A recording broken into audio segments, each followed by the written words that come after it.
ஜெபங்களுக்கு இன்னும் பதில் இல்லை. எவ்வளவோ காரியங்களுக்காக நாங்கள் ஜெபிக்கிறோம். எத்தனையோ காரியங்கள், அது லிஸ்ட் போட்டா பெரிய லிஸ்டா வரும். அத்தனை காரியங்களுக்காக நாங்க ஜெபிக்கிறோம், காத்திருக்கிறோம், இன்னும் பதில் இல்லை. ஆனபடினால அவரை பிடிச்சாச்சு, இவரை பிடிச்சாச்சு, அவர்கிட்ட போயாச்சு, இவர்கிட்ட போயாச்சு. பெரிய ஆள் ஒன்று இருக்கிறாரு, பெரிய ஞானவான் இருக்கிறாரு, நான் படித்த இடத்துல, நான் வேலை செய்த இடத்துல பெரிய பெரியவங்க காசுக்காரங்க இருக்காங்க, அவங்களை பிடிச்சாவது நான் என்னுடைய காரியங்களை செய்து கொள்ளுவேன். இனிமே இந்த சபைக்கு போயிட்டு பிரயோஜனம் இல்லை, அவங்களுக்கு காணிக்கை கொடுக்கறதுல எனக்கு பிரயோஜனம் இல்லை இப்படின்னு சொல்லிட்டு நாங்க எங்களுடைய காரியங்களை செய்யறோமா? நீ நல்லா யோசிச்சு பாருங்க. சரி, நீங்க செய்யல, அந்த எண்ணமாவது உங்களுடைய மனசுக்குள்ள வருதா? என்ன பிரயோஜனம் இந்த சபைக்கு போயிட்டு அப்படின்னு சொல்றீங்களா? எப்பயாவது சொல்லி இருக்கிறீங்களா? தேவ ஆவியானவர், இதே தேவன், மோசையோடு பேசுகிற இதே தேவன் இன்றைக்கு ஆவியானவராக எங்கள் மத்தியிலே உலாவுகிறார். வெளிப்படுத்தின விசேஷத்திலே சபைகளின் மத்தியிலே உலாவிக் கொண்டிருக்கிறதான தேவன் என்கிறதாக சொல்லப்படுகிறது. உங்கள் ஒவ்வொருவரையும் தேவன் இந்த இடத்துல கொண்டு வந்து உட்கார வைத்து உங்களோடு தனிப்பட்ட விதமாக இந்த காரியத்தை பேசுகிறார். அருமையான தேவனுடைய பிள்ளைகளே, தாமதித்த பொழுது பல குரல்கள் கேட்க தொடங்கும். தாமதிக்கும் பொழுது நீ மேய்ப்பனின் சத்தத்தை கேட்க பழகி கொள்ள வேண்டியது அவசியம். என்னுடைய மேய்ப்பன் என்ன சொன்னார்? மேய்ப்பன் என்ன சொன்னார்? அவருக்கு நான் கீழ்ப்படிந்து நான் காத்திருக்க வேண்டியது என்னுடைய கடமை. இந்த மோசே கேள்வி கேட்டிருக்கலாம் இல்லையா? என்ன ஆண்டவரே, முதலாவது 7 நாள்னு சொன்னீங்க, நான் என் பாட்டுக்கு உட்கார்ந்துட்டு இருந்தேன், பசிக்குது ஒரு பக்கம், தண்ணியும் இல்லை, வெண்ணியும் இல்லை, ஒண்ணும் இல்லை, அந்த சீனாய் மலையில போயிட்டு அந்த இதுல உட்கார்ந்துகிட்டு இருக்கிறேன் 7 நாள். அதுக்கு பிறகு வந்தீங்க, வந்து பேச தொடங்குறீங்க, 40 நாள் ஆயிட்டு. 40 நாள் ஆயிட்டு. இவ்வளவு காரியங்களை அந்த ஜனங்களுக்கு சொல்லணுமா? அவர் சொல்றாரு, ஆமா, அவங்க உலகத்துல 430 வருஷம் அடிமைகளாக இருந்தவர்கள், பிசாசினுடைய பிடியில இருந்தவர்கள். அவர்களை நான் விடுவித்து உன்னை கொண்டு அந்த எகிப்து தேசத்திலிருந்து வெளியே எடுத்துட்டேன். இனிமே அவர்கள் நடக்க வேண்டிய பாதை மிக கஷ்டமான பாதை, கல்லும் முறுக்கும் நிறைந்ததான பாதை, இடுக்கமான பாதை. அதுல நடக்கிறதுக்கு அவங்களுக்கு நீ சொல்லிக் கொடுக்க வேண்டியது அவசியம். உன்னால சொல்லிக் கொடுக்க இயலாது, நான் எழுதி கொடுக்கிற மாதிரி நீ சொல்லு, என்னுடைய சத்தியங்களை சொல்லு, என்னுடைய வழியிலே நடக்க சொல்லு, என்னை பார்க்க சொல்லு, அதை நான் எழுதி உன்னுடைய கையில கொடுக்கிறேன். சொல்லி முடிக்க 40 நாள் ஆயிடுது. 40 நாள் ஆயிடுச்சு. தேவனுக்கே 40 நாள் ஒரு மனுஷனை வழி நடத்துகிறதுக்கு அவர் படிப்பித்தாரே ஆகிய எங்களுக்கு எவ்வளவு காலம் பிடிக்குது? எனக்கு 76 வயசு ஆகுது, இன்னும் படிக்கிறேன். என்னுடைய வீட்டில் வந்து பார்த்தீங்கன்னா மகனுக்கு தெரியும் எந்த விதமான புத்தகங்களை வைத்து எவ்வளோ படிக்கிறேன், எத்தனை பேருக்கு படிப்பிக்கிறேன்.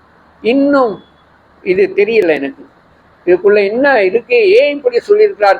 ஒரு முறை வாசிக்கும் பொழுது ஆவியானவர் ஒரு விதமாக பேசுறாரு, அதே காரியத்தை இன்னொரு முறை வாசிக்கும் பொழுது வேற என்னத்தையோ பேசி கொண்டு போகிறார். ஆமேன்.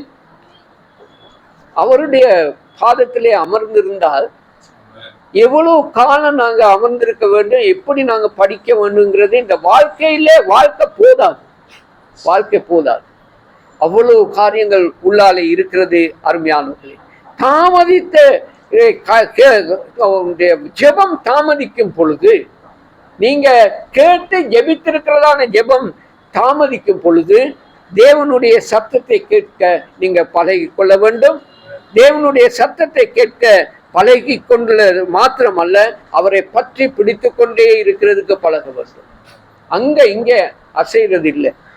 அதை விட்டு வேற இடத்துல நாங்கள் பதிலை தேடுகிறது அல்ல. பயங்கரமான காரியமா இருக்கலாம் வாழ்க்கையில, இந்த காரியம் இந்த ஜீவியத்துல எனக்கு கிடைக்காது என்றதாக சொல்லி நீங்க தீர்மானிக்கிற காரியமாக இருக்கலாம்.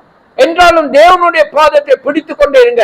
தேவன் கொடுக்கிறதான காரியம் பெரிய விடுதலையாக இருக்கும். அல்லேலூயா.